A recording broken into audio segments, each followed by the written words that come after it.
Ladies and gentlemen, good evening. My name is Declan Long. I'm a reporter with BBC Spotlight and BBC Panorama, which basically means that I annoy people for a living. I'll try not to do it too much tonight, but I can't guarantee anything. So we're 16 days away from a momentous vote. As John Major said earlier this week, the most important decision, probably the most important political decision that any of us will make. And we have gathered tonight a very esteemed panel. Dr. Angus Armstrong, who is with the National Institute for Economic and Social Research. Professor Catherine Bernard from the University of Cambridge, who specialises in EU free movement of people, as you understand it. Professor Anand Menon, who is the Professor of European Politics and Foreign Affairs at King's College London, and Professor Dagmar Schuch from here in Queen's, who actually taught me European law here 2 years ago. Well, she won't remember that because I was not an outstanding law student. You never said anything. I know, I didn't tell you that, did I? Also joining us is Dr. Lee McGowan, who is a senior lecturer in politics and international studies here at Queen's University Belfast. A very esteemed panel with a lot of expertise, and I don't know about you, but when I've listened to a lot of the debate recently, it seems reductive, sometimes misleading. And I think hopefully tonight will be everything you've always wanted to know about the EU, but we're too afraid to ask. If you want to know your Schengen agreements from your hard borders, this is the place to be. But as I say, in case any of you haven't registered to vote yet as well, that closes at midnight tonight. Tonight, 5 p.m. Oh, was it 5 p.m? It's midnight. So you can still register, and I would urge you to do so, because it's tempting to think that this decision will be made in England by English people because of sheer weight of numbers. But what the polls are telling us is that this is very close, and it's possible that the Leave campaign is in the lead. So whatever your orientation or whatever your desired outcome could be, it could well be that the vote here in Northern Ireland is what decides the entire referendum. So that is enough from me, but I would like to start with a question of my own, and it's this. I'd like the panel to hypothesize from their own area of expertise about what would happen in the event of a UK withdrawal from the European Union. Everyone here is coming from a different angle, some from social policy, some from economics, some from law. And I'd like to start by asking Angus, if Article 50 was invoked and the withdrawal began, there would be 2 years to negotiate it. What do you think would happen in the days, weeks, and months after a vote to leave? So, with the vote to leave, the immediate issue to deal with, I think, is the political fallout.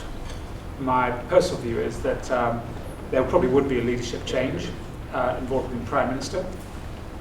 Now, what happens from there, it becomes really messy, and then you get into very difficult territory. Once their machinations have been completed and we enter the Article 50 negotiation period, that itself is very difficult. So there's a huge amount of uncertainty. We've never been here before. Suppose we're in. Then what we've seen in other places where there's been a high degree of uncertainty about the governance structure, whether it was the Quebec independence referendum in '95, even the Scottish independence referendum a year and a half ago, businesses stop investing. So I think this is probably the time that you'll start to see the economic implications coming through. Now, I have to speak impartially here, which I sort of agonize over what does that mean. I think the fairest thing to say is there are 8 economic forecasts using what I'd call large macroeconomic models that have been made public. 7 of them say there's going to be on average, about a £2,000 loss per household on average. That's 7 of them. 1 of them thinks there's going to be an improvement in household income by about £900 per household. That's what they say. That's not my view, I'm giving no judgment on that. That's just what Is that per year? it happens. So if your income beforehand was 30,000, you're now going to be earning 28,000 pounds per year over the life of the forecasts that people produce. So it's a permanent loss in income. So the period where we're going through Article 50, that will be the period that we'll make this adjustment. It could happen very quickly, that all of a sudden we actually have quite a nasty recession, as some of the forecasts have, or it could happen in quite a benign way. My personal view is that it's on the European Union's side and the UK side to make this as painless as possible by guaranteeing the UK, particularly in the financial sector, that current arrangements stay in place with as little disturbance as possible. But I think that's going to be quite hard to achieve given if these forecasts are accurate. Thanks. Professor Bernard, you are the Professor of European Union Law at Cambridge, and there's obviously now a huge body of European law pertaining to the UK. What happens in those first crucial 2 years? Sure. Could you speak up, please? Yes, sorry. Not just yourself, but the previous speaker as well. That's fine, okay, yeah, we're working with that microphone, so we'll take that into account. Is that any better? Can you hear us now? Yeah, okay, fine. Can you seats at the front here if you want to come down? Yes. There are some seats up here if you'd like to come up. Back in school. Sorry, my question was, Professor, what happens to that huge body of European Union law if the UK withdraws? Yeah, so the answer is we don't really know. What we do know, what are the known knowns, are that there is the Article 50 process introduced by the Lisbon Treaty in 2009. It's never been tested before. And if there is a vote to leave, what will happen, it's thought, is that David Cameron, if he is still Prime Minister, will notify the European Union, and that starts the process for negotiating a withdrawal agreement.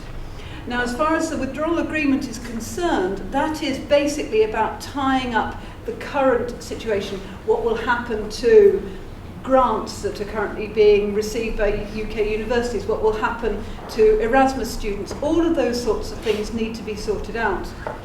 What the Article 50 does not provide for is what might the future relationship look like. All Article 50 says is account will be taken of any future relationship. So there is no obligation on the EU to negotiate a future relationship. In the light of what Angus said, there is every chance that they may well do, but it will take quite a long time. Now, as far as the withdrawal agreement is concerned, the Article 50 provides for a 2-year negotiating period, and at the end of that 2 years, it can be extended, but only by the unanimous agreement of all of the remaining 27 member states. Now, Michael Gove said this week he anticipated it would take 4 years to negotiate the terms of exit, and that would mean that the 2 years would have to be extended. Now, one way round the 2-year block, essentially the 2-year stop, would be that you don't actually even start the clock ticking, you don't actually start the formal process. There's a lot of shadow negotiation going on before the formal process takes place. In answer to the question what will happen to all of that EU law, well, it does depend on what the future relationship looks like. One possibility is to do a Norway, which is essentially join the European Economic Area, which is as close as we've got at present, so we would stay in the single market. We would carry on complying with all of that EU law and any new EU law, but we wouldn't actually have a say in the negotiation of any new laws, and we would carry on paying. Norway is the 10th largest contributor to the EU budget, even though it's not in the EU. Another possibility is a free trade agreement, which is basically about goods and possibly some services, and that's doing a Canada or doing an Albania, which is what Michael Gove has talked about. But that would mean no free movement of persons. A third possibility is none of the above, and we just fall back on international law, and in particular the WTO agreement. And that says that the EU can levy tariffs, customs duties on our goods coming into the EU, and it's possible that we would decide to impose equivalent tariffs on goods coming from the EU. Now, in that situation, the tariffs will vary. The average for manufactured products is about 3%, but for foodstuffs, the tariffs vary enormously, but are on average about 15%.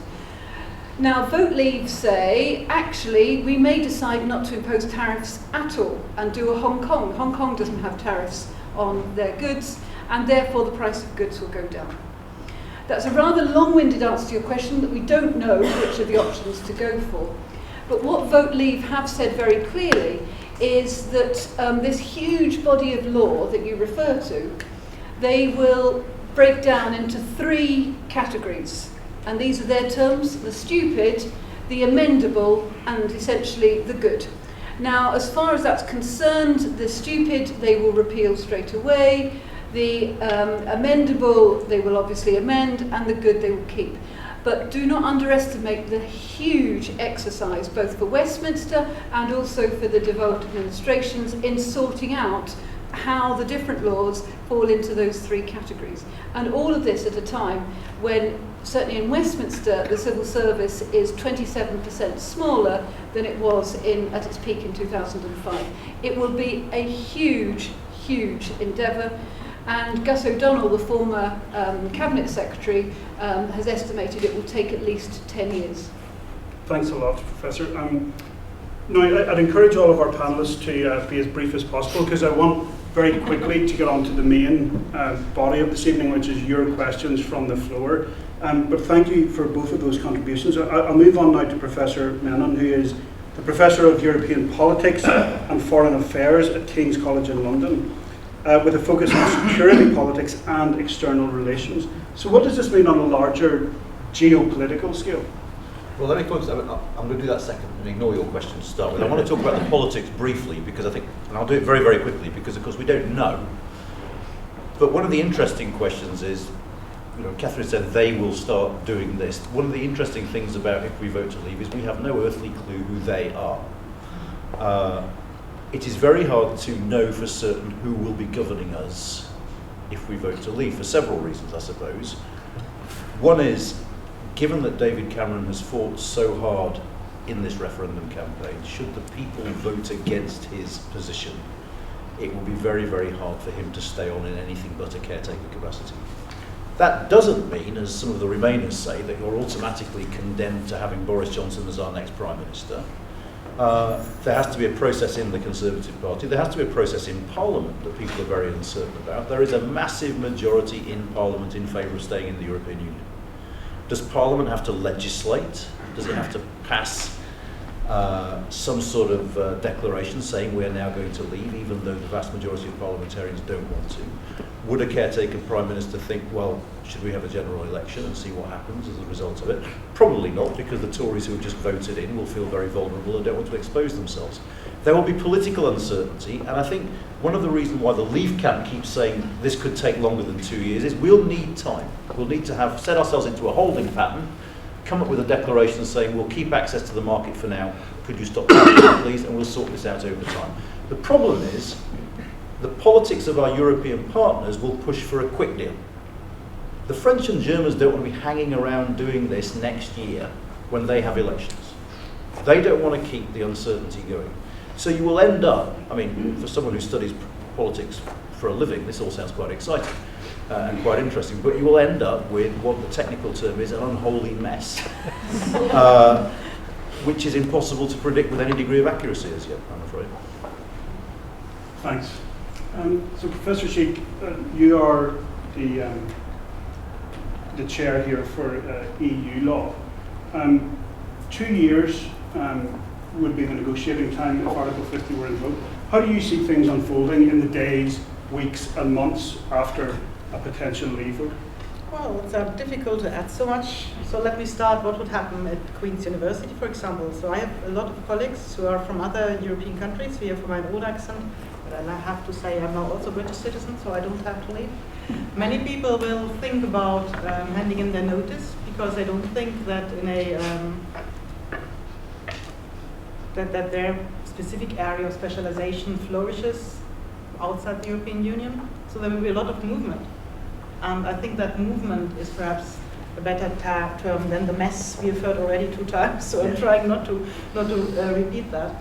Well, it will be a very good time for lawyers, because lawyers will be needed to negotiate what happens to all those people who have been working over the border, whose children have been going to university in the Republic, who have spent part of their working lives in other countries of the European Union, whose parents are retired in Spain. So that will all need addressing. People who know something about social security law and labor law will have a good time, earning-wise. Then the trade agreements, Catherine has mentioned already, will start to be negotiated, so people who know about external trade will also have a good time. What's going to happen? It's really difficult to say, but I think there will be a lot of insecurity. Unfortunately, I have to repeat that. And one of the main issues is the question: how do we position ourselves with movement of people and goods of people across a border, which suddenly will be the external border of the European Union in 2 years' time? It won't happen before 2 years' time. Yeah? So it doesn't happen after the day of the referendum. I think we should make that clear. But someday down the line, if the government decides to actually announce their intention to withdraw from the European Union, which we don't know, I don't think that's guaranteed, then somewhere down the line we will have a border here. Thank you. One of the things that concerns us all here, clearly, that's a different event, isn't it? They're wrong on both guys. Just using our hashtag. It's not us. One of the things that concerns us here, clearly in Northern Ireland, are the specific ramifications for this part of the world, including the border, and that's something that Liam McGowan has been looking at and writing about. So how do you envisage, hypothetically, if there were to be a leave vote, how do you envisage Northern Ireland specifically being effectively? This is a question, again, that, and for those who will be voting in a couple of weeks' time, when you know the facts, are you fully aware of many of these issues? I will explore these a little bit later. One of the issues in terms of leadership from the politicians here in many ways, in terms of what is it in terms of if the UK were to vote to leave and the Cameron government then pushes, if it's Cameron or not, we can debate later, if they push this idea, what are the issues for Northern Ireland Executive in terms of those negotiations? Where is the Northern Ireland Executive? Are they part of these negotiations about what might actually follow? Are they invited? Are they not? One of the key issues that's going to come to play, and again, the whole referendum debate, as you've seen, plays out differently. There are many areas of common concern across the UK, but there are also some differences. And the major difference for Northern Ireland is that 299-mile land border. It makes it distinct. And the question then becomes, what is the nature of that border? If it's 2 years down the line, is it as the border as it currently is as now, as you'll hear some people say? Or is the nature of that border different? And again, you've heard the Chancellor last couple of days say, yes, the nature of that border would be different. I think the nature of that border, depending on the agreement, is going to be different. How it might be different, how that might impact on the economics, how that might impact on the politics of the politics here. We can only debate those issues in the course of this evening's talk. Thanks, Nick. Is there anyone who at this stage of the evening would like to have a question or statement of your own? Yes, sir. Yeah. As someone who hasn't really been given enough information as to why we should stay in the EU, I'm just listening to what the panel have to say, right, and I find it very, very interesting. The gentleman, Angus, is it, at the end, said that there would be £2,000 a year of our salary at the end of the year. Household income. Okay. A number of weeks ago that figure was 4,000, so all of a sudden within 4 weeks it's been halved, okay, which is better for us, for those people that want to leave. I feel that there's been an awful lot of scaremongering has gone on throughout this whole campaign.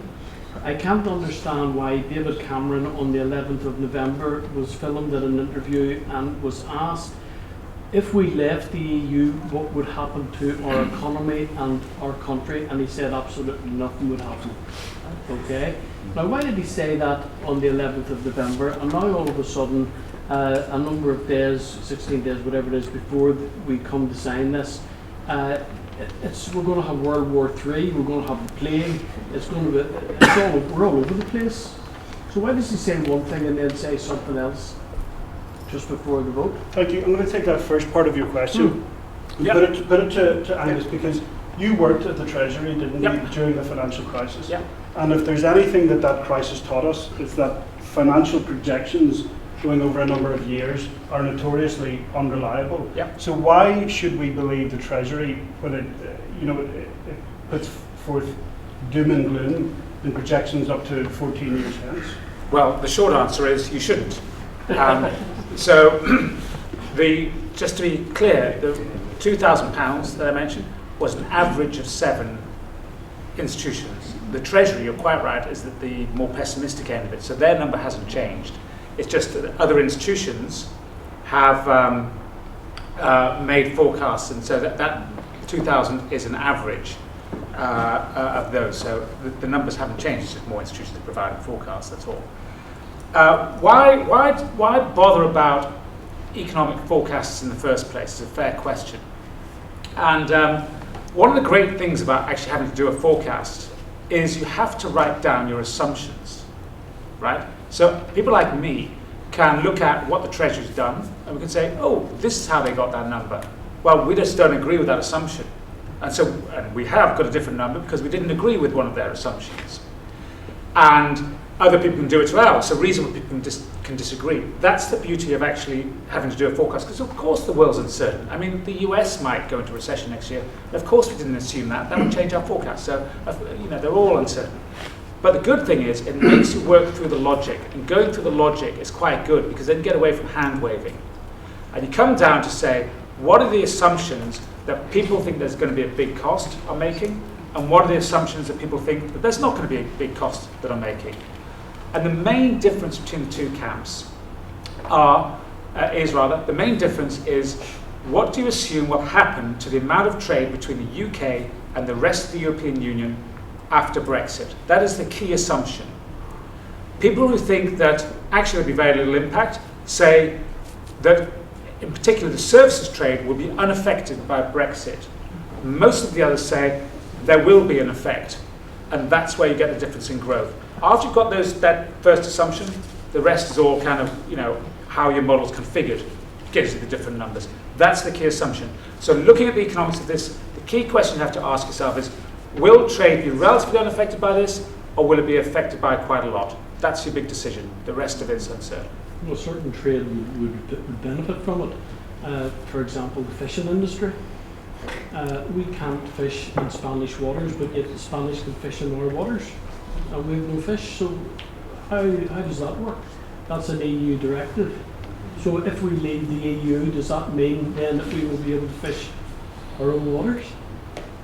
Thank you for that. I'm actually going to, on each question, I'm probably going to hear from maybe 2 members of the panel, because if I hear from everyone on each question, we'll not get through enough questions. But I would like to put something you mentioned there to Anand about, the word you used was scaremongering. Mm-hmm. Can you understand, do you believe that there has been scaremongering on the part of the Remain campaign, or do we really need to be scared of leaving the EU? Well, let me say several things on this. Firstly, we shouldn't get too much on our high horse about this. This is a campaign. Campaigns are about scaring people. The last general election was about scaring people. That's how politics works, is that pollsters have found that the way to get people to do what you want them to do is to scare them. And actually, in most elections, that works a lot better than hope or, dreams or aspirations. Most people will respond to fear more effectively. So we shouldn't be surprised that this is what both campaigns are doing, if you like, because the Leave camp is doing the same thing. The Leave camp is saying, if you stay, there'll be a European army, there'll be this, there'll be Turkey. So both of them are engaged in the politics of fear. Second thing I would say is, it's obviously true that no one can be certain. There are no facts about the future. So we can't sit here and tell you what tomorrow holds with any degree of certainty. The economists, as Angus said, can put the best minds to it, using models that have come up with pretty good predictions in the past, and say, if we enter these variables, where do we get to? And what is interesting from what Angus says is that the bulk of evidence suggests a certain outcome, but there are so many things we don't know. We don't know, for instance, whether Britain genuinely would be better at signing trade deals alone than as part of what is an incredibly cumbersome European Union. It might be we're more fleet of foot. It might be that actually we can go over to the Americans or the Chinese or whoever and say, look, we can sign this in 18 months. We don't have to get it ratified by 28 member states. We don't have to get the European Commission to agree to it. We don't have to go through all that Brussels machinery. Let's just do it. And it could be that even in the short to medium term, we see that there are some gains from leaving. All that we can do about this is we can't tell you what's going to happen. We can sort of go over the possibilities and say what looks more or less likely. I'm relatively confident that if we left, our ability to sign trade deals, given the caveat that Catherine made about the fact that we don't have many trade negotiators left anymore in our administration, will be pretty good. I'm not one of those people who thinks this will be doom and gloom or catastrophe. And I think we need to differentiate between two things about a leave scenario. The immediate aftershock and the uncertainty. That is to say, what happens after we decide to leave? Everyone worries because no one knows what the future holds. And the post-uncertainty, i.e. when we get somewhere. Personally, I think the bit where we get somewhere, we could be fine. What I tend to worry about, because I don't know anything about it and I can't foresee it clearly, is that period in between, and we don't even know how long that will be. The only thing that is certain is that lawyers and academics and journalists are going to have a great time. Sorry, another question. Thank you. Yes, on Northern Ireland and tariffs, there was someone quoted in the Irish Times today, an expert, I can't remember his name, and he said that the tariff rate put up by the EU against Northern Ireland food exports or agricultural exports would be 48%. I don't know, is that realistic? I've never seen a figure as high as that. I think I saw that as well. With foodstuffs, the tariff rates vary dramatically. And I think I saw the same thing. I think over milk they said that the tariff rate would be 48%. You can actually check if you go onto the government's, the UK government's website. Every single every single item has a tariff next to it, which is what the EU and the UK at the moment, as part of the EU, levies on goods coming into the European Union. So you can look it up, but foodstuff certainly is very high because think about it. The EU produces a lot of food and they want to protect their own industry. So it's not in the EU's interest to welcome in goods from other countries. Which would have a devastating effect on the agriculture industry here. It's true. Under the World Trade Organization, I have some notes here. The tariff for exporting into the EU in terms of agriculture would be 12.12%, but if it's meat, it would be 17.7%, and for dairy products, 42.1%. Which is most of our agriculture industry. So, sorry, there's another yes, question. I've talked about this before. This is nonsense that Boyd's talking. If the European Union are going to put up tariffs against our agricultural produce, then we will put the same tariffs up against them. And as the Republic of Ireland will be cut to ribbons because they will no longer have easy financial access to Tesco's, Sainsbury's, and all the other supermarkets in Bradford, Bristol, Birmingham, and Bournemouth. The Northern Ireland farmers it'll be like Christmas every day because they're the people who will then feed these supermarkets. And Boyd knew that before I asked the question. I'm going to put that to Dr. Lee McGowan. Surely, in the event of extortionate tariffs being introduced under a trade deal, that there would simply be reciprocal tariffs, and that it's in no one's interest to do that. Well, it's in our interests, it's in our farmers' interests, because we're going to have a field day because there's going to be no competition from the south. Again, that could be one view, and you may very well be right, but most people are actually seem to give you the contrary view in many ways, saying it actually is a real challenge in many ways. They don't want the tariffs. It could be they could maybe more access to the GB market, but we don't know if that's actually going to be the case. And in terms of tariffs, what is the impact therefore of not only the farming community, but also it's the agri-food business as well comes into play. There's none so blind as will not see. Again, this is more in terms of, there's a lot of uncertainty here, but again, in terms from ones most of the farming community that people you speak to say they're worried about these tariffs and what they may actually do in terms of those exports. Thank you. There's a question at the back, yes, sir. Just following on from Angela's point, in his opening remarks, he talked about the £2,000 on an average, and people can be sceptical about those fixed figures. Bearing in mind the inaccuracy and inexactness of financial forecasting, would it not be better to put in ranges of losses or reductions? Because then people were much more likely to believe the ranges rather than one figure as an average, to say that we know it's somewhere in these ranges. Thank you. I'm just going to take that point, which is a good one, and move on because I'm conscious of time, but thank you. Professor Sheikh, one of the things that comes up again and again is European Union law. It's something we touched on a little bit earlier. And the sovereignty of the UK Parliament. What do you think would happen to all of those directives and regulations were we to leave? Again, I have to answer, nobody really knows. That's the general thing. And I think there are there are a number of models. So assuming that the government, after the leave campaign, after there's a vote to leave, declares a withdrawal, then after that 2-year period, then most probably the European Union Acts of 1972 would be repealed. But repealing an act, you can also implement transitionary measures. And what most people think is that there will be a transitionary measure to maintaining all that pieces of legislation which have been issued to implement directives, and that is a whole lot. And also there might be transitional measures to maintaining regulations. Regulations are the European legislation which applies immediately without implementation. So that will probably then assure that that period that Catherine was mentioning, in which the Parliament considers which is good, which is bad, which is somewhere in the middle need changing, takes place. So on the one hand we have regulations, which are, for example, the ones which I was talking about earlier, what happens to your social security claims when you are abroad, how are you treated when you are on holiday for health issues. These are regulations, and they will be not maintained because the regulations depend on their enforcement in the rest of the European Union.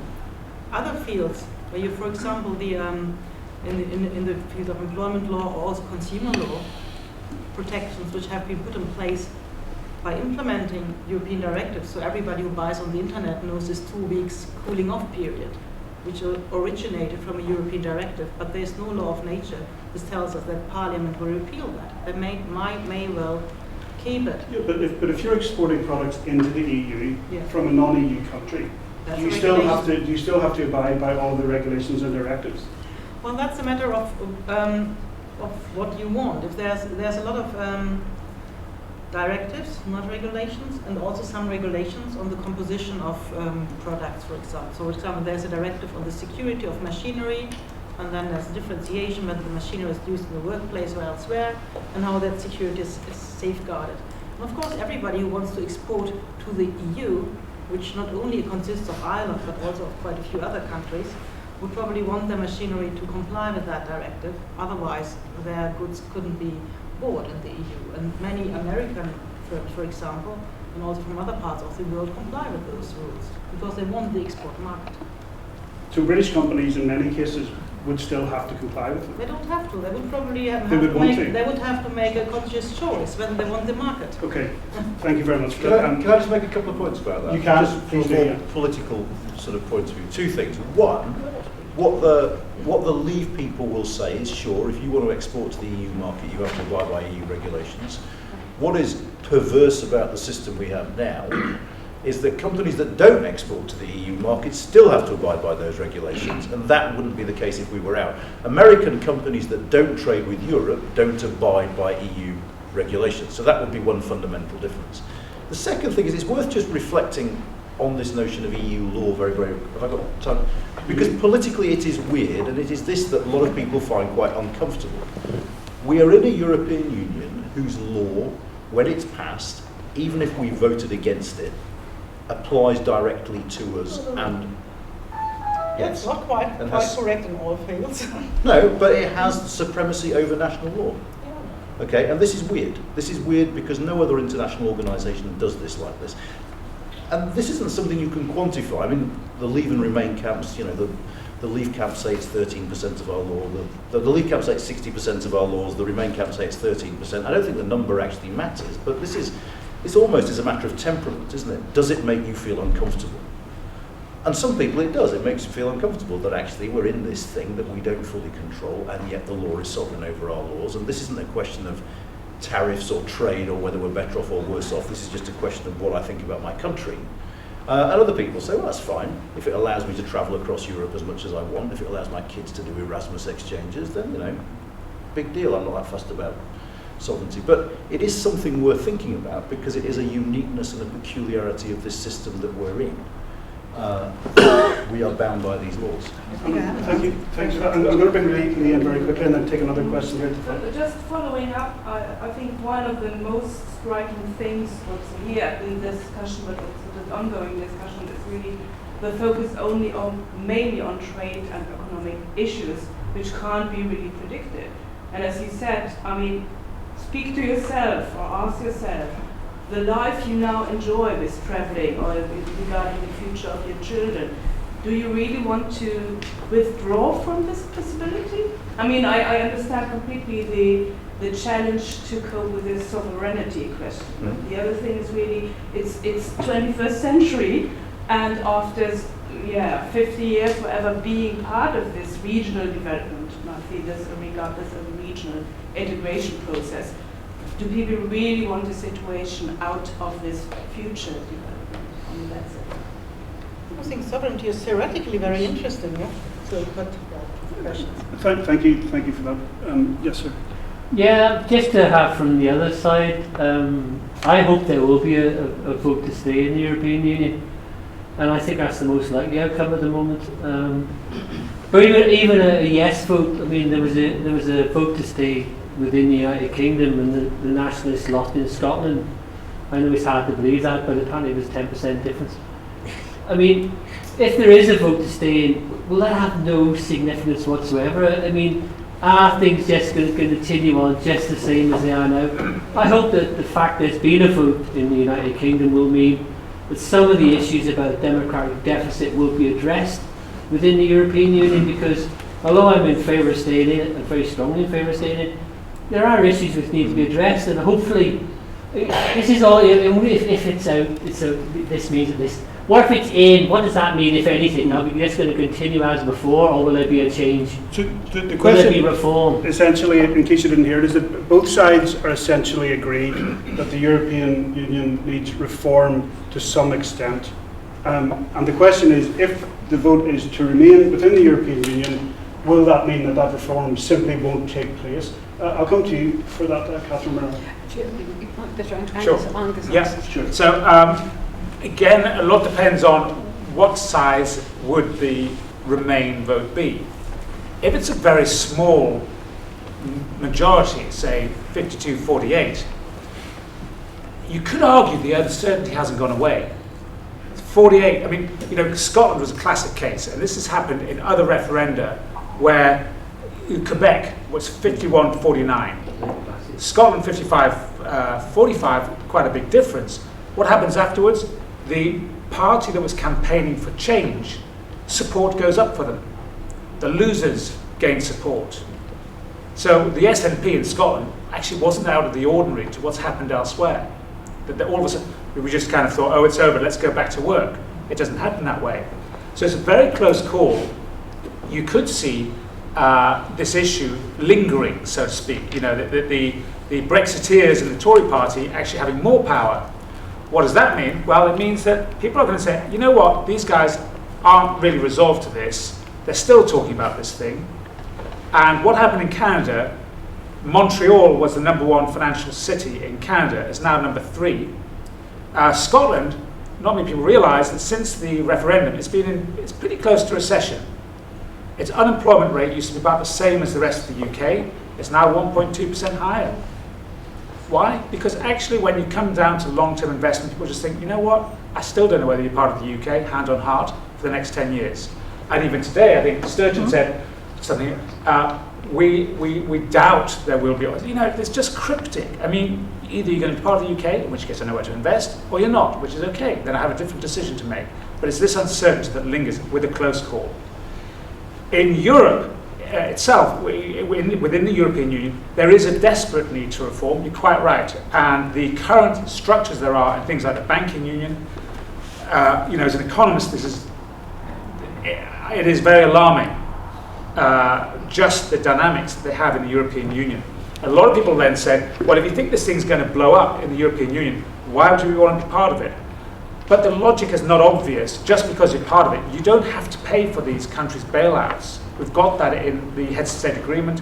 Any support we gave in the past to Ireland, that was voluntary. There was no law to require that to happen.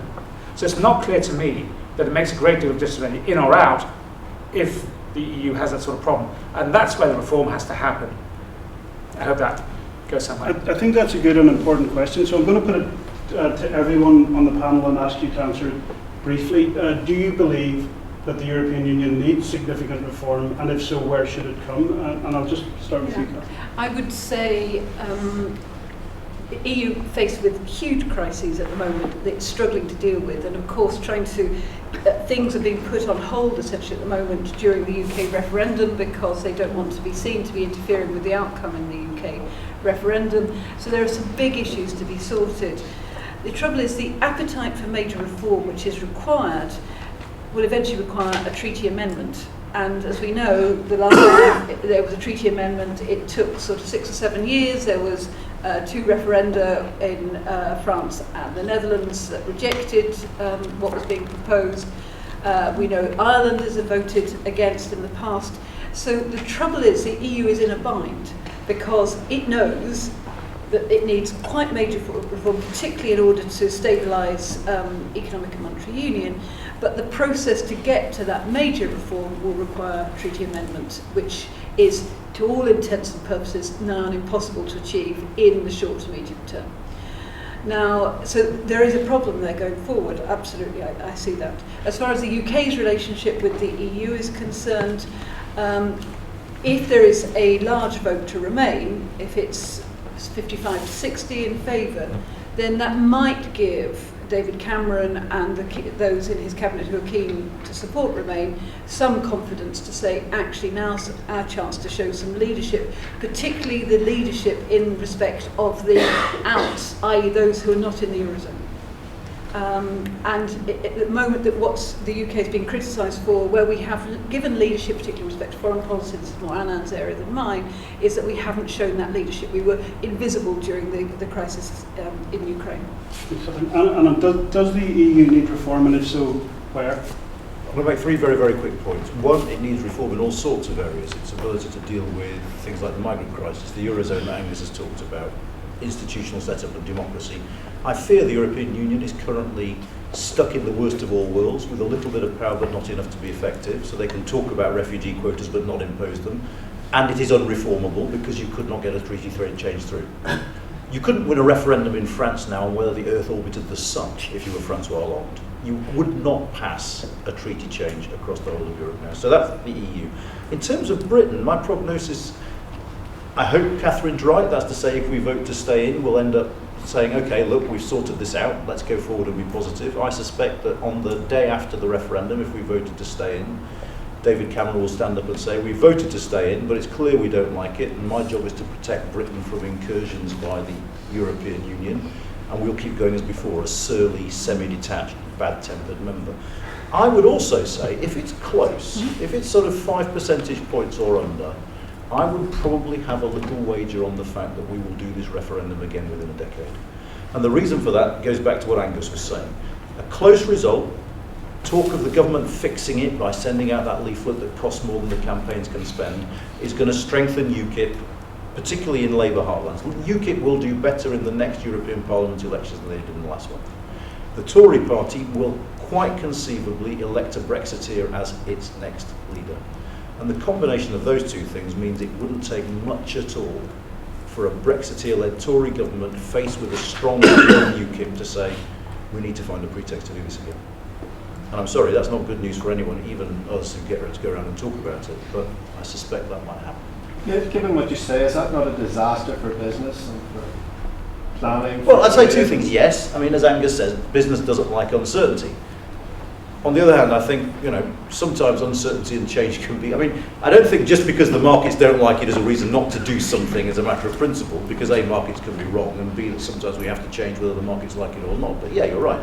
The longer, and as Angus said, in the case of Quebec and in the case of Scotland, we are not going to, they used to use this horrible phrase about the referendum, that it would lance the boil of Britain's relationship with the European Union. And about 3 or 4 years ago, I naively believed that. I was totally wrong. This uncertainty will prevail unless there is a big majority to stay in. And it will have macroeconomic effects on us that we might not see immediately, but in the aggregate, over a period of time, we will see it. Dagmar, I'm going to ask you very briefly, and Lee as well, where does the EU need reform in your opinion? I think the Economic and Monetary Union was already mentioned. Migration crisis, I think that is something which can be tackled without treaty change if there is more political agreement. And at the moment, the UK being out of the boat and not cooperating in this field doesn't really help. And that is without a Brexit. And then I was also answering the question, what happens if Remain wins? Because that was asked. And if Remain wins, of course, there will be uncertainty whether that stays so. But if Remain wins, there is a council agreement within the European Council that certain changes will be made. That it is at least, I'm now stepping out of my comfort zone because I'm not an international lawyer, but it's at least binding in international law. So I think some of those agreements which have been made with Cameroon will have to be complied with. And that means that reforms will take place in the field of free movement. There will be less equality for people who move across a border. Reforms will take place in the question whether we have an ever closer union. There is also something which is in the agreement which means more powers for national parliament to raise a subsidiarity clause.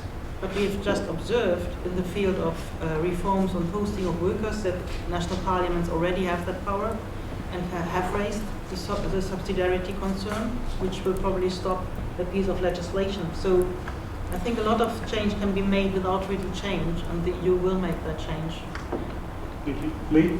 Yes, well, it's the same sort of those main two issues for the EU. It certainly has a crisis in terms of both migration, how it solves that. Also in terms of the euro, still ongoing issues. We'll probably hear more about that during the summer. But the third issue they're currently struggling is the EU referendum. And one of the issues for other European states is the word is quite often used as contagion. They don't want it to actually spread into other European states, which may impact on how they actually deal with the UK should you leave.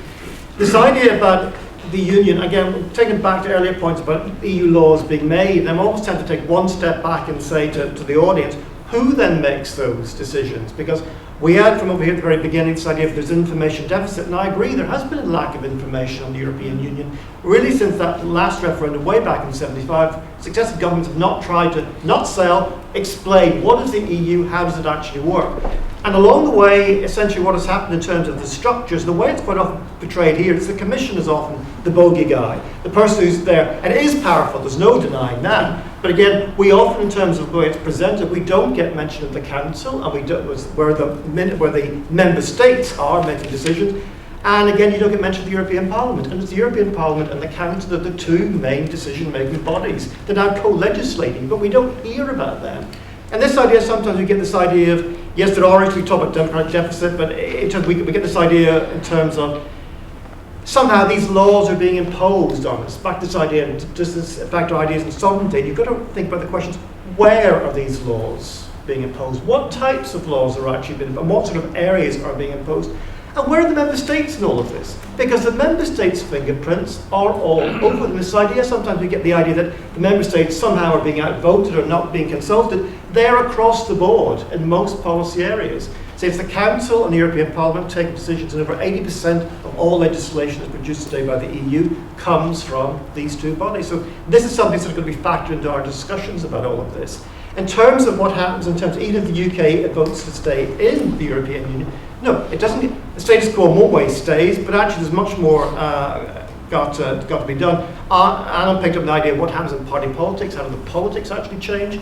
How does the UK state change as well? Will we see, and we may come back to Northern Ireland, Scotland and Wales, but how does England itself begin to change? Does it restructure in terms of greater power for the regions? Where's London in all of this, in terms of the idea of what the outcome might be if it's too close to call? And of course, one of the other big issues that can't be escaped is what does all this mean for the EU? Because lessons have to be learned about the EU and how it might have to restructure, even if the UK would remain or to leave. One of the things I'd like to move on to in a moment are questions about the border between Northern Ireland and the South in terms of free movement of people and goods. But is there another question from the floor before we do that? Would anyone just ask one more? Actually, if you don't mind, I'm just going to go to this gentleman here, but I will come back to you later on.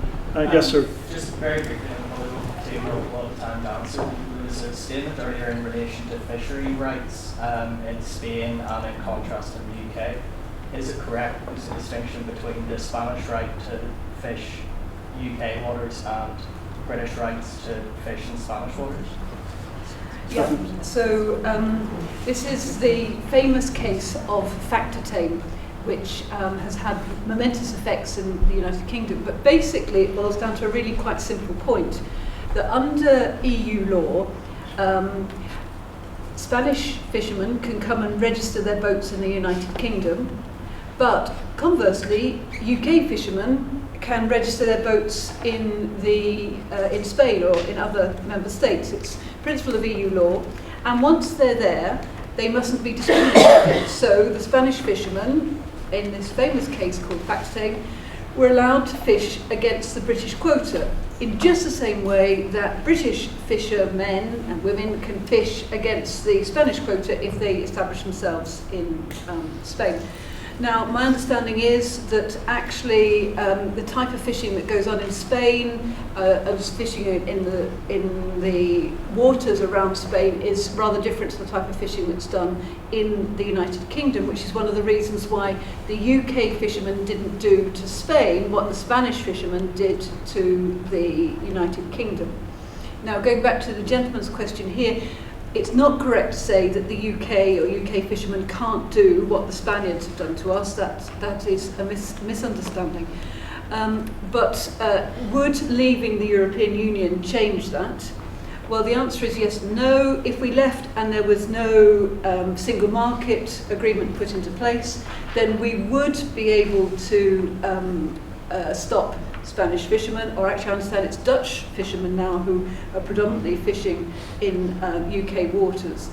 But of course the bottom line is our geographic situation hasn't changed, and we are sharing waters, and of course fish know no frontiers. And so what we see happening at the moment is, in respect of Norway and Iceland, which are not bound by EU law, even though they are, and I know this is confusing, they're in the European Economic Area, but the European Economic Area does not extend to fisheries. The EU still negotiates with Norway and Iceland over fishing quotas in order to try to protect the fishing stocks. It must be said, because Norway and Iceland know that the EU needs to negotiate with them, they have the stronger hand in these negotiations and probably get a rather good deal out of the negotiations.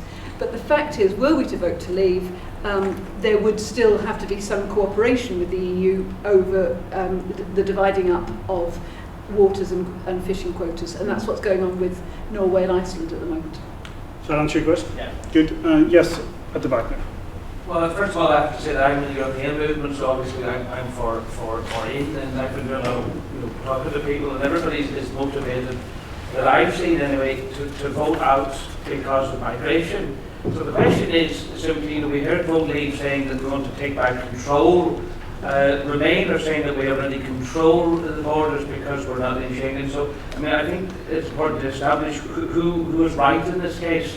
And therefore, in relation to the border here, then, and I was at the debate the other day with Brian that the Harbour Commissioner, Daniel Hannon, said there isn't going to be a border. So then why stir up all this fuss and feathers about creating a border if you're suddenly then not going to create one? So this is a huge question, from the free movement of fish to the free movement of people. Let's start by talking about the Irish border. It's Kieran, isn't it? Is that right? Yes, it is. Kieran, in terms of Kieran's question, because this has been a really vexed question here on the airwaves over the last few weeks in terms of will it remain an almost transparent border? Will it have to be hardened? And if it does have to be hardened, why? Why would it have to be hardened? I think people are still finding it difficult to understand. So can you just talk us through very briefly about why the border might have to be hardened in the event of a UK exit? I mean, you're right. You've seen numerous people giving different contrasting views about what the nature of the border is going to be. Is it going to be the same? Is it going to change? Again, it depends on the arrangements that the UK would then have, depending where she will be 2 years down the line. If it actually was leaving the EU entirely, not part of the EEA, then the issue comes, what is the nature of that border? And I do think George Osborne was right the other day. Again, there has to be some form of customs posts on those borders, looking at goods. Again, people may talk about the common travel area, but that's to do with free movement of goods. Free movement of people. We may come back to that in a moment about whether it would have stayed as post-Brexit. But the idea that there be someone then controlling various sort of goods coming across the border, they return, they may be more concerned than other people crossing the border, so the border then might have to be hardened still further.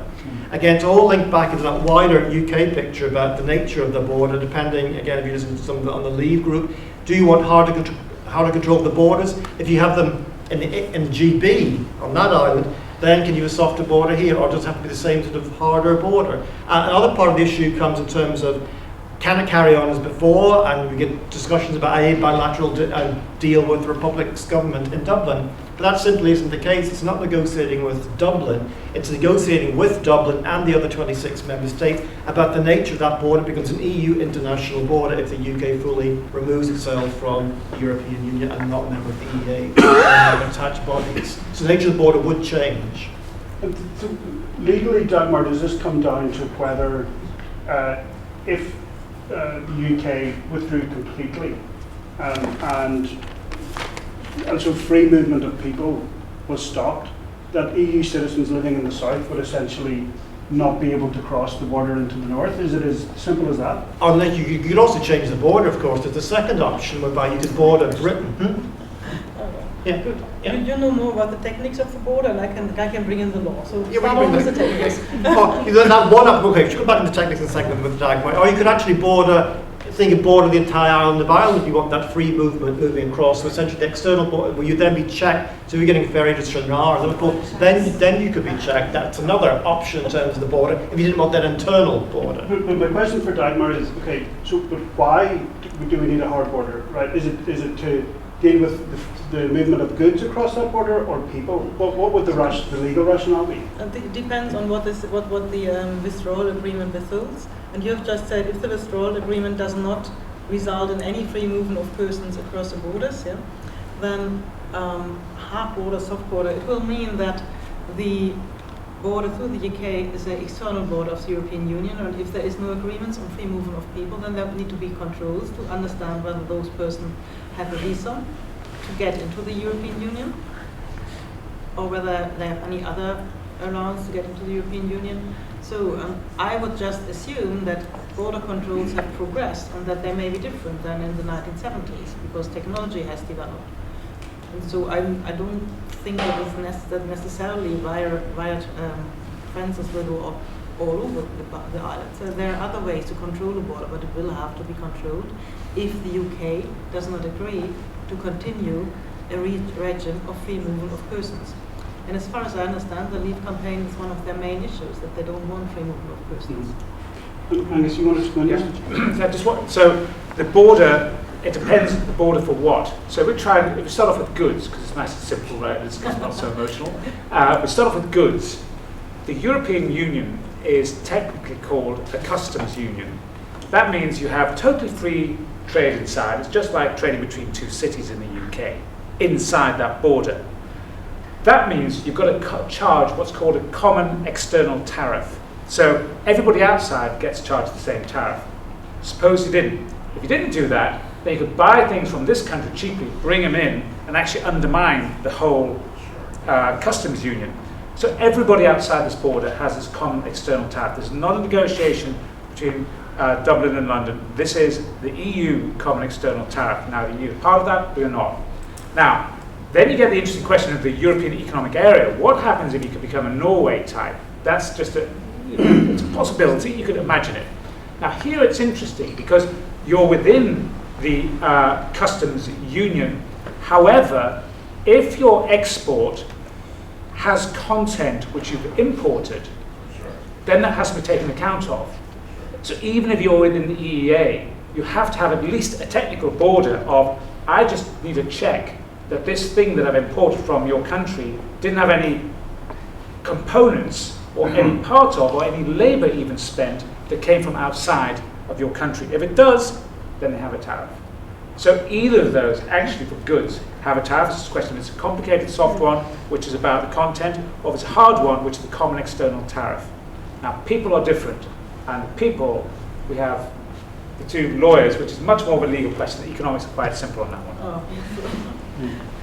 Well, Catherine, let's talk about people for a moment, because as has been mentioned, one of the central pillars of the Leave campaign is to put an end to the unregulated free movement of people.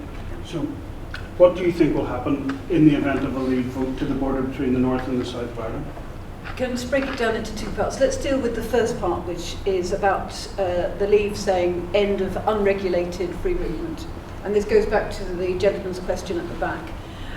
You often hear in the press that at the moment there are no borders, it's border-free travel between the rest of the EU and the UK. That is not correct.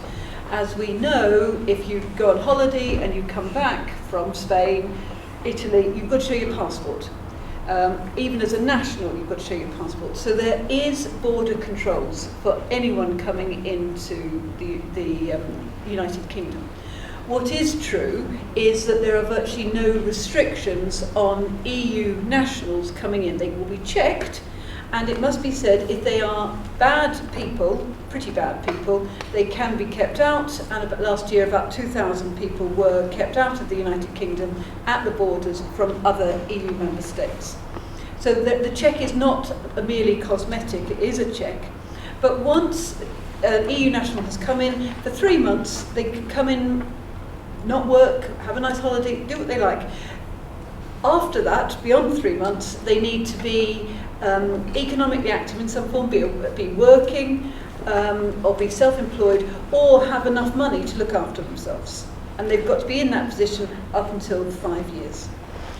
Now, what you hear is that if we left the European Union and we didn't do a Norway and join the European Economic Area, if we left the European Union, we would be able to control migration.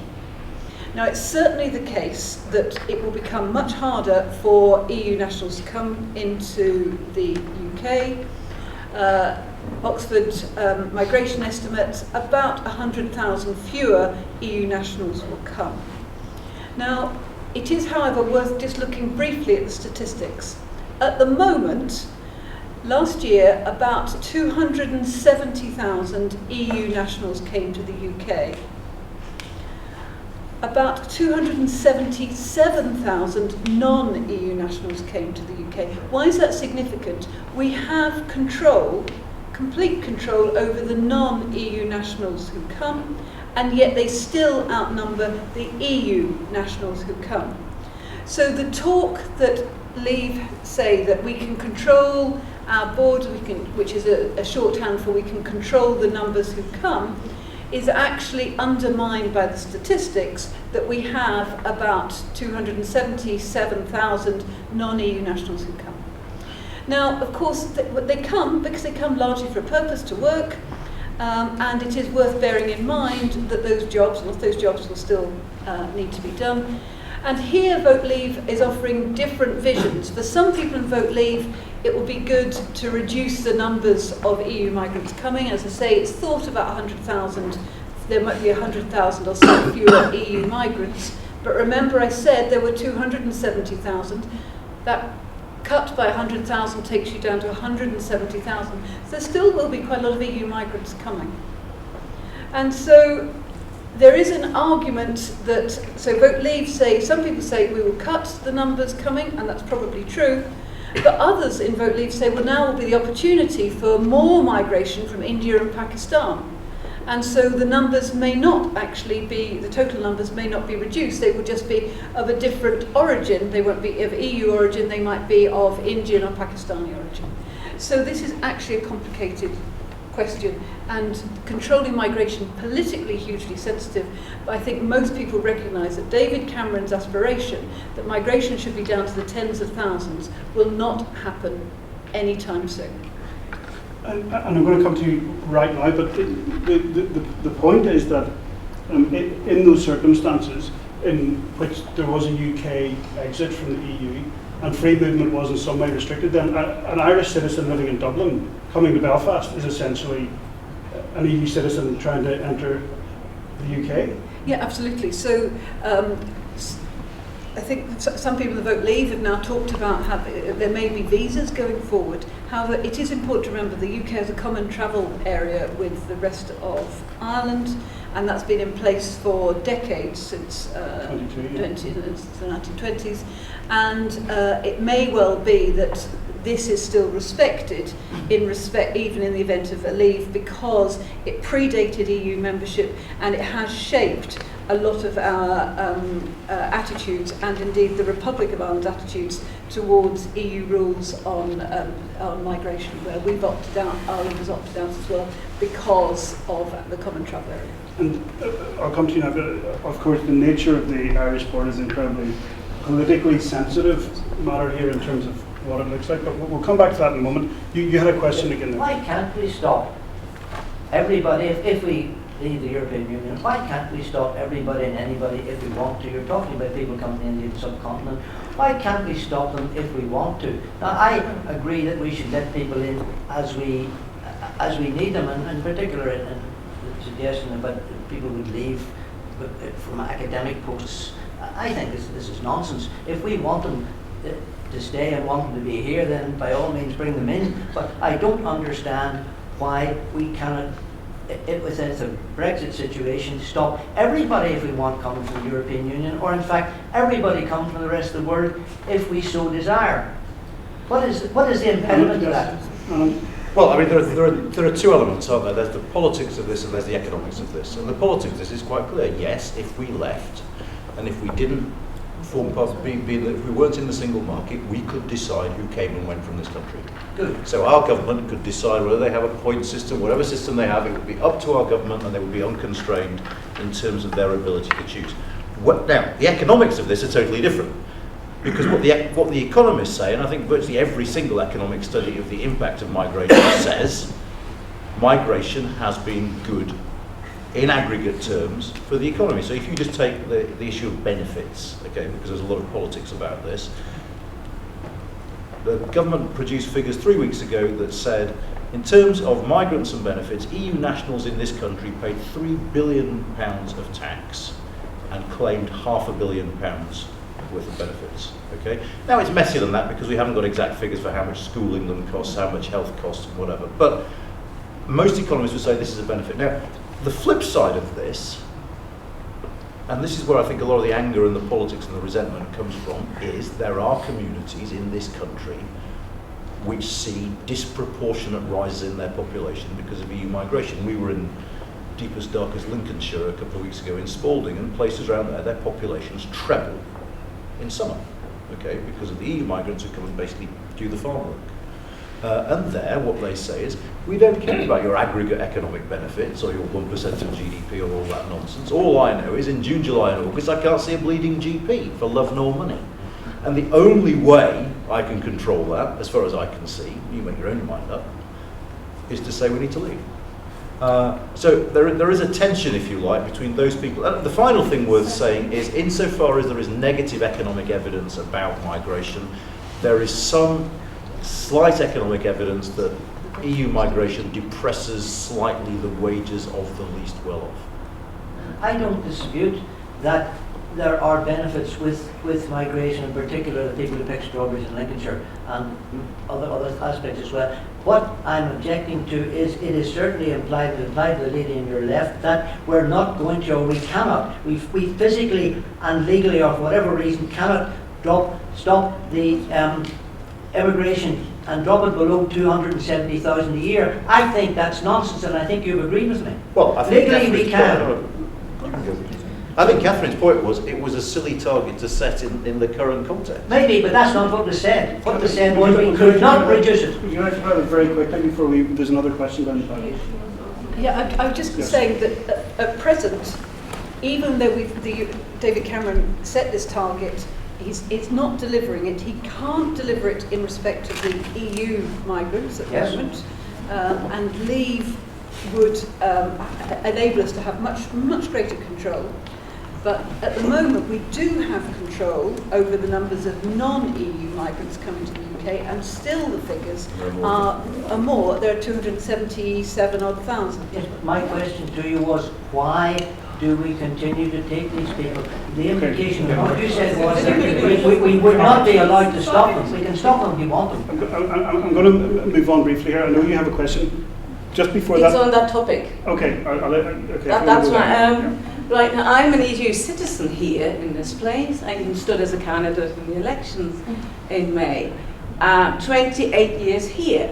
Now, if there's a Brexit, will there be a sort of, and I'm from Germany, will there be a kind of a two-class system of people who came before Brexit, like me, a long time ago, and people from the EU then who come afterwards? Or will my rights be in any way limited? And if there is a two-class system, how will you distinguish between me and another German who maybe comes in after Brexit, say at the border? Will we have different stamps or something? Dagmar, what's your take on that? I think this is again an issue which will be part of the withdrawal agreement. And just to answer the last question, of course, the UK, if they wanted, they could restrict. If they want to close off, they can close off, as in if they are out of the EU. So what happens to the migrants who are here already, and what happens to them who come in the future? So that will be part of the withdrawal agreement, and that's why we don't know what happens.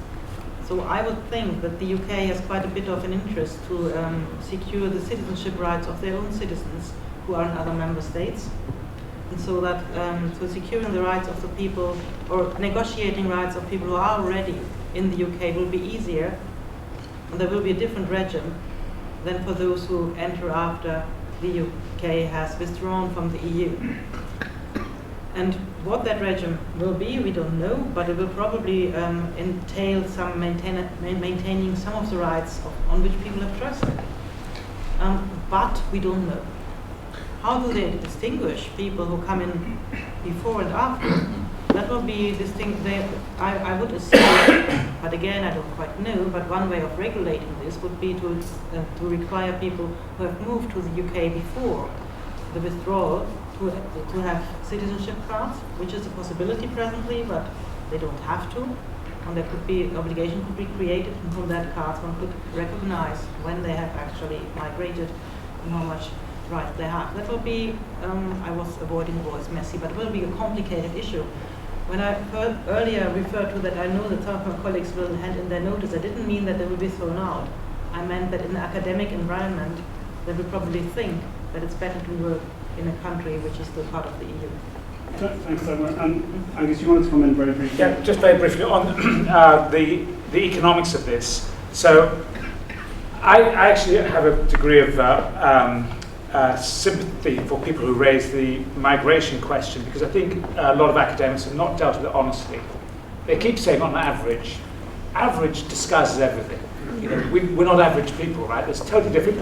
We were in Oxford last night.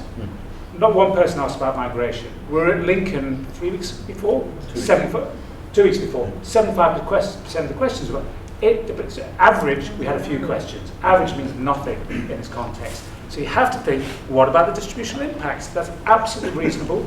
As an economist, it's terrible not to answer those questions. Now, distributional impacts. Trade has a very similar distributional impact. You know, people in low-skilled jobs can lose from trade. Period. Anybody says differently, that we all gain, is talking nonsense. Now, people with lots of skills gain a lot more than the other guys lose. And the idea is you get a redistribution. That's how you get an average. So what's the best way from an economist's point of view, not talking about, you know, people's tastes, from an economist's point of view to do this? It is actually to have migration, because on average it is good. But how do you deal with these inequalities that happen afterwards? You use what's called domestic policy. You know, you have a tax and benefit system here. We just happen to be cutting our welfare state more than we've ever done since the Second World War at the moment.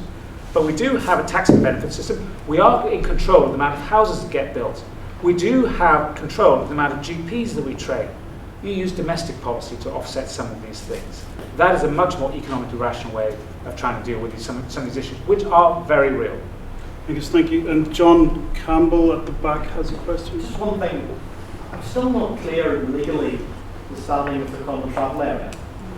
Could the Irish government, post Brexit, just say to the rest of the EU, the common travel area is continuing because it's in our interest? I understand very clearly that the trade is an EU competency, so we couldn't do it on trade. But what is the actual legal standing of the common travel area as regards the Irish government? And then just a second point for Agnes, when we're talking about customs borders such as we have between Norway and Sweden, at the Norwegian-Swedish border, what actually happens? What are the actual trade frictions? Are they significant? Do they matter? Lee, I'm going to start with you on the first part of John's question and whether it's within the power of the Irish government to say we're simply continuing this arrangement regardless of what the EU might say. I'll have to defer to my legal colleagues here in a few moments' time, but I wonder from a political perspective whether that actually is the case. You're right, the common travel area goes back to the 1920s then, both Ireland was still a member of the British Empire, with the leaves of the late 1940s. It eased the freedom of flow between the people of these islands. It was suspended on several occasions during the war. The question is, it wasn't a problem both states actually joined the European Union, so it predated, obviously, way back in 1923. Both states joined at the same time. It wasn't a problem to actually carry it on from 73 up until the present day. I would, again, work with a question mark, saying, but will that actually be the same if the UK were to leave the European Union? Is that, because there's my understanding, it's not a full legal agreement, it's a political agreement. Would that still hold? And I don't know the answer. Let's ask the lawyers, what legal standing does it have? So as far as I know, it is a set of arrangements which both countries follow.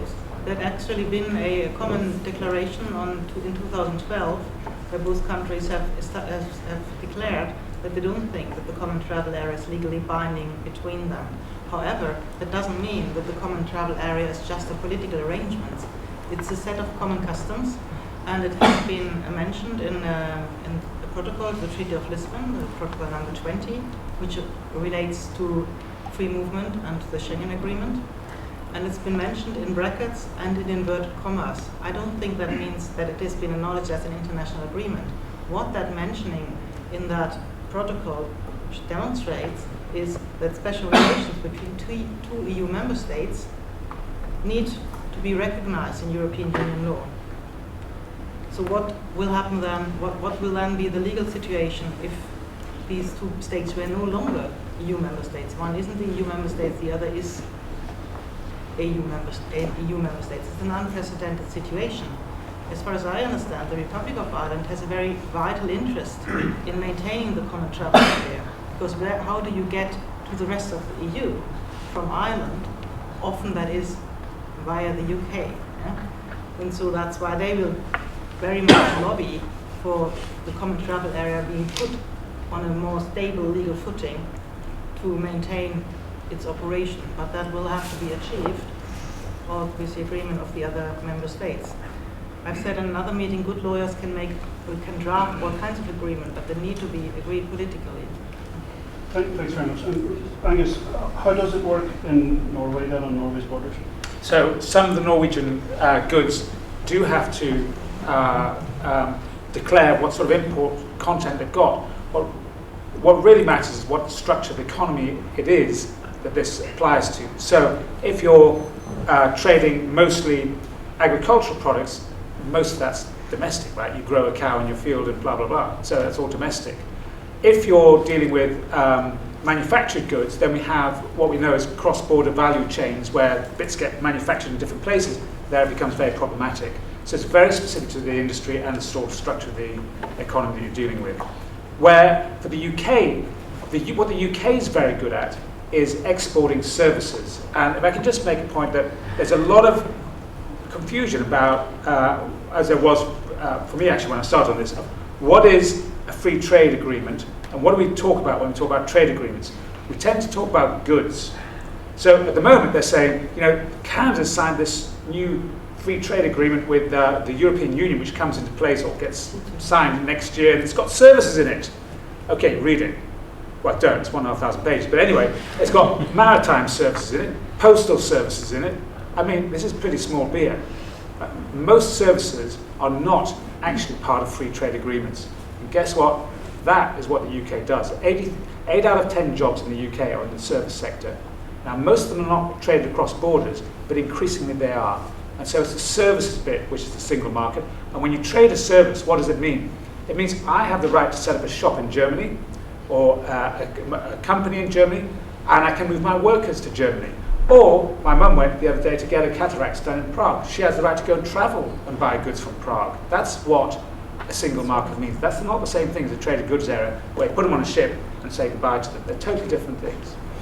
Thank you. I think we probably have time we've got about 5 minutes for a couple more questions. I said I'd briefly come back to you and then I'll come to you after that. Yes. In or out, whether we decide to leave or stay, the government's never going to be the same again, is it? Lee, I'll take... sorry, actually, Anand, I'll take you first and then Lee. This is going to change our politics in ways that no one could have foreseen. And just go through the ways. One, it's going to change our territorial politics, because it seems to me one of two outcomes is quite feasible. One, that we vote to leave and the Scots have voted to stay and they've been outvoted. Or two, we vote to remain, but the majority of the English have voted to leave. That's also mathematically possible. And so territorial tensions in this country are likely to be inflamed by the outcome, whatever it is. Because most of England outside of London and perhaps the odd metropolitan centre like Manchester looks at the moment from the polling like it's going to vote to go. So there's that. And our politics will change. Our politics will change in very profound ways that I talked about earlier. One of the reasons why Jeremy Corbyn isn't campaigning, well, there are two reasons why Jeremy Corbyn isn't campaigning as some in the Remain camp would like. One, because I don't think his heart's in it anyway. But two, because Jeremy Corbyn's thinking about the future of the Labour Party after the 23rd of June and very, very aware of what happened to the Labour Party in Scotland after the referendum there. You go out and you campaign on Cameron's referendum. The danger is that UKIP will make hay after this. So I think both in terms of territory and in terms of politics itself, this is going to cause a lot of change in our country. Lee, in or out, things will never be the same. And I'm really fascinated by what actually, whichever side wins, leave, or remain, what is the winning margin? Is it 51%, 52%, 53%? Is it 6? Is there a magic number? I guess either side wants 60% plus. What happens, back to the point made earlier, what happens if it's any less than that? Are we back to this idea? So one side is going to be happy if it's 53, 47. So does the issue go away, or is it just parked for 2 years, 5 years, so it comes back and doesn't solve anything? I think it will in terms of even to say the UK remains, there are issues in terms of, as we said, the territory of the UK. It's an English perspective, political parties. Then you tend to bring back, what does it mean for Northern Ireland? Does the political party system, does it change here very much, or do we carry on as before? What does it actually mean? Because in terms of where we are in terms of Northern Ireland, there have been very few polls done, but there have been about 6 in the last 6 months. The average of those last week, we pulled them all together, was that 62% of the people here would actually vote to remain for the UK to remain in the European Union. So not quite as, again, not as high figure as in London, for example. Scotland is just marginally ahead of that again. But the question, of course, in Northern Ireland is how that plays out. And again, the two main communities here, there's major differences between them and how that might. So does that impact? Does that have any meaning in terms of where we might be post the UK was Brexit? That's something we can actually debate. But that may pick up. I think we have time for one more question and a couple of short answers. Yes, sir. How would a Brexit vote impact the UK's standing and influence on the international stage? Anand, I'm going to come to you again with that because that's one of your specialties. I think very little, actually. I think the claims made about security on each side are fairly silly. The notion that, as Catherine said, we reclaim security by reclaiming our borders is silly because we control them anyway. The notion that we wouldn't be able to work closely with our European partners if we were left also strikes me as fanciful. We are the strongest player in Europe when it comes to matters of foreign and security policy. It is inconceivable to me that the other member states would cut off their noses to spite their face by not cooperating with us in the event that we left. We retain, of course, UN Security Council status. We're still the 4th biggest military power on the planet. What foreign policy we pursue, I don't know, but I can't see there being a massive difference in terms of our other work. Dagmar, speaking not as a lawyer but as someone originally from Germany, how do you think people in the other European countries, would react in terms of Brexit? Well, I have to say I've been in the UK now for quite some time, 8-9 years, hell. I saw quite a lot, so half UK really. But I'm still reading newspapers in different languages, also in French and Spanish and Dutch and German, to just see what other people say. I think there is a sentiment on the one hand that many people in Europe think there are other problems than the EU referendum of the UK, which really need to be tackled, and they would like this to be over so that the EU can start addressing the crisis about which we talked earlier, migration, EMU, and also getting the economy to run better and getting more political acceptance of the European Union, practicing that democracy about which Lee was talking earlier. And so that's one feeling. And another feeling, there are some people who feel, they have occupied us with this referendum, which is their idea. We don't want to hear about it They're any fed up with longer. it? Fed up. And then there are people in other countries, especially in the Netherlands, that's a trend, who say, well, why can't we have one as well? So there are all kinds of reactions. Certainly the UK has become much more interesting, more talked about. And there's, of course, a counter effect of that, which means, well, perhaps we can talk about something else in the near future. And on that note, we'll leave it. So thank you to all of you for coming and sitting in our EU sauna tonight. I hope you'll all recover from that.